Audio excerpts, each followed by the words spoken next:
ตอนนี้เราได้น้ำมังคุดมาจำนวนมากคือใจอยากมากินชาเขียวกับน้ำมังคุดกรุบกริบแต่บังเอิญเจอซีโอร้านเล่ๆค่ะน้ำมังคุดจากขวดเดียวกลายเป็น10 ขวดทันทีคือบังเอิญเจอท่านประธานไม่มันเยอะไปเปล่าท่านประธานขอบคุณครับฝากเจ้เลยเนี่ยโอเคไม่เอาของโบคนเดียว ขอให้เฮงๆนะคะไปแล้วนะบ๊ายบายก็นั่นแหละค่ะใครมาเซ็นทรัลพระราม 2หรือว่าสาขาอื่นๆของเขาเนี่ยก็สามารถกินได้นะมีน้ำผลไม้เยอะมากแต่ที่แบบติดใจที่สุดเลยนะน้ำมังคุดค่ะถ้าคุณไม่เคยกินคุณจะคุยกับเขาไม่รู้เรื่องนะคะคือขาดไม่ได้น้ำมังคุดเนี่ยเราอ่ะชอบกินมังคุดอยู่แล้วนั่นเนี้ยเหมือนเรากินมังคุดเลยแบบเราไม่ต้องปอกเปลือกอ่ะ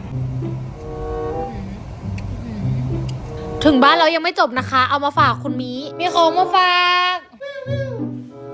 น้ำมังคุดบ้านดิฉันชอบกินกันทั้งบ้านแต่ที่เหลือไม่ต้องห่วงนะคะถึงมือแจ้กับเฮียแน่นอนขอย้ำอีกทีหนุบๆอ่ะ